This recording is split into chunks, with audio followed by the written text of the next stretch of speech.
Daniela and I'm a professional English teacher. I can tell you this.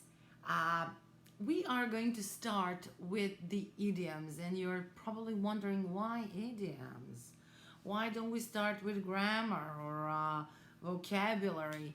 Well, idioms are sort of vocabulary, but if you really want to speak English, if you want to speak true English, it's good to know idioms because that way you are telling the person you are speaking to that you really know the bottom of the language. That's it. So let me not waste any more of your time, and I suggest we start. Stay tuned. First idiom is actually black sheep. Why black sheep? Why is it so interesting or exclusive? Well, it's very easy. Black sheep is not like the other sheep who are basically white. This sheep is black, and this is the member of the family or the group who is totally different than the other members of the family or the group, that's for sure.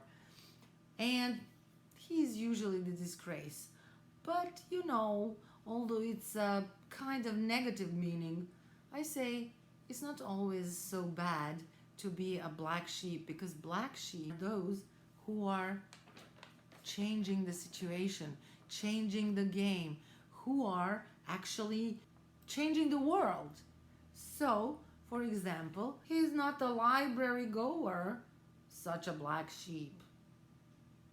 His family goes to the library regularly. Yeah.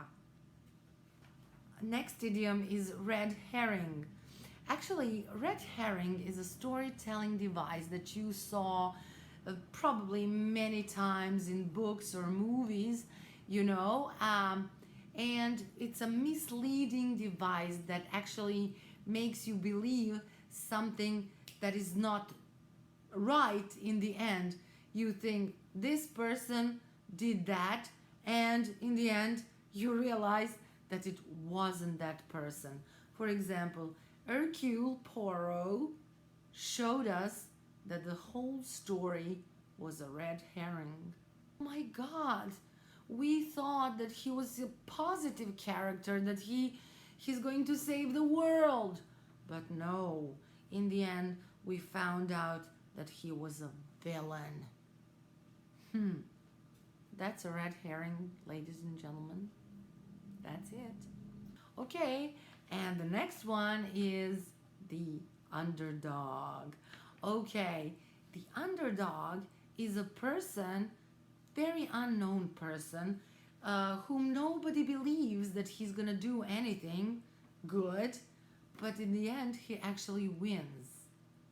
We know a lot of underdogs in history, but I will not talk about history because history is a very shaky ground, because who's the hero for me might not be hero for you. But let me think of the example.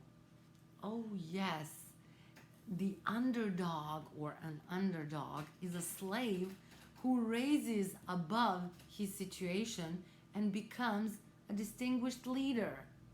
Yeah, or a little unknown sports team who finally wins the championship, right? Wins the cup. Those guys are underdogs, and hooray to them. And finally, a sacred cow. Yes, this is the animal that actually is sacred in some parts of the world. For example, India, cows are sacred animals there, and that's why in English language the sacred cow is actually a person or a thing that is beyond doubt.